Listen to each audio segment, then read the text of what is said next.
Today is a great day. I just bought my holy grail sax microphone, the Electro-Voice RE-20. Ever since I saw ads for it with Carl Denson in Downbeat about 20 years ago, I've always thought this mic looked cool. But where I really fell in love with it was in the studio. I've had the pleasure of recording on one of these mics just a couple of times before, but every time I have, I've loved how it captures the saxophone in all its warm, detailed glory. So what makes it so good on a saxophone, and will you or I actually be able to tell the difference between this mic and a budget-friendly mic in a blind test? Well, let's find out. First, here's what you need to know about the RE-20. It was introduced in 1968 by Electro-Voice and was actually groundbreaking for its time. It was designed for radio broadcasters who needed a mic that sounded great but could also handle loud voices, plosives, and background noise. Now bear with me for a second while we get a little bit technical. The RE-20 is a dynamic microphone. Dynamic mics are tough, they handle loud sound sources well, and they don't need external power to work.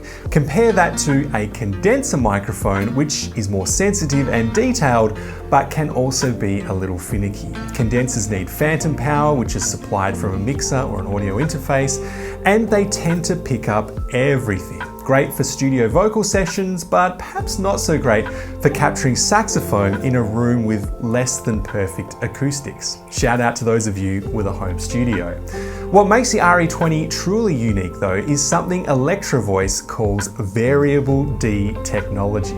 This design minimizes the proximity effect, which is that bassy boom you hear when you get too close to a mic. And it's actually part of the reason why they've included these ports up and down the microphone housing. For us sax players, that can make a big difference. You can move around a bit, you can lean in or step back, and the mic still gives you a balanced, consistent sound without overwhelming the low end. It's built to withstand some serious sound pressure levels, even becoming a studio favorite for miking bass drums. It's designed focus on capturing a warm, silky tone, the kind that radio announcers love, means it should feel right at home on the saxophone. I had the choice of ordering this mic in the classic musty grey colour or the much sleeker and probably far more sensible matte black, which Evie only released a few years ago. Well, you know which one I chose. Now, before we get to the sound comparison, there's really only one other thing to mention, and that's the price. At around $500 US, this is by no means a cheap product. It's a legendary American-made microphone designed for serious professional applications. Thankfully though, if you love the sound and design of the RE-20, it's also not your only choice. I'll talk about Evie's budget version of this microphone, as well as a potential flaw of the RE-20 right after this blind test. Now you're about to hear the RE-20 against a genuinely budget alternative, the Samson C01. At only $55 US, this is the definition of an entry-level microphone. Now I know what some of you may be thinking. This is not a fair comparison. The truth is, I really don't have much else around to compare the RE-20 to. This C01 has been the workhorse in the SaxTuition studio since I launched the channel, and I even use it to record my top 18 sax lines video just a month or two ago. I've always been really impressed with the quality of sound that I can pull from this thing. I've owned it trouble-free since 2006, and even now it continues to get a really positive reception online. So if the RE-20 can't beat this, then what's the point of a fancy mic after all? Now you're about to hear the exact same performance captured on both of these mics, and I'll be playing a song from my latest course, Supercharged Saxophone, called Toledo, and it's based on the jazz standard Perdido. Simply comment your favorite mic, A or B, below, and I'll reveal which is which at the end.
So what did you think? Could you tell a difference? Comment your favorite mic A or B below and I'll reveal the results in just a moment. Now, before the test, I mentioned there was a budget alternative EV made to the RE20 and a potential flaw of the RE20. Well, let's start with that budget alternative.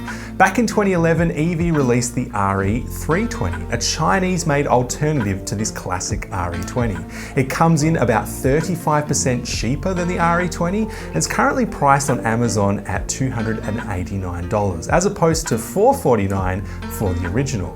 Overall, it's a very similar microphone, but with two noteworthy differences. Number one is that the RE-320 comes with a switch that allows you to optimize for recording a bass drum specifically. Safe to say, this is not going to be a major selling point for a saxophonist, as we'll just opt for the general setting instead. Number two is that the RE-320 doesn't have the same flat frequency response curve as the RE-20. Although it's still flatter than a lot of other similarly priced alternatives, it's been tuned with a slightly punchier, more aggressive sound than the RE-20. Although this is generally understood by the audio community to be a negative thing, for a lot of podcasters and home studio folks who don't feel comfortable or even have the time to dive into their mix, this might give them a more desirable out-of-the-box sound. Now, unfortunately, I don't have an RE-320 on hand to compare to the RE-20, but I will leave a couple of general comparison videos between these two mics in the description below. And finally, before I give you the results of the sound test, a quick note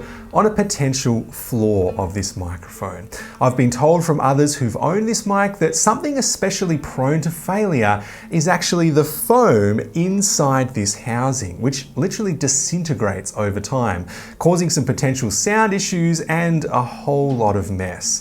Thankfully, there are some really helpful tutorials online on how to replace this foam, and apart from this issue, this should be the kind of microphone that you can just purchase once and use for the rest of your life. So now for the big reveal. Mic A was the RE-20. That of course leaves mic B as the feisty little Samson C01. Now, did you manage to spot the difference in sound quality? Or did you perhaps prefer the sound quality of the Samson? Let me know your thoughts in the comments below. Do you want to hear more of the Samson C01 in my top 18 legendary sax lines video? Well, you can check that out here. Or are you feeling a bit stuck with your saxophone practice and wondering why you can't break free of that intermediate trap, even though you're putting time into your practice? You're gonna wanna check out this video. Make sure to subscribe to the SaxTuition YouTube channel for more great sax content, and I'll see you all again soon.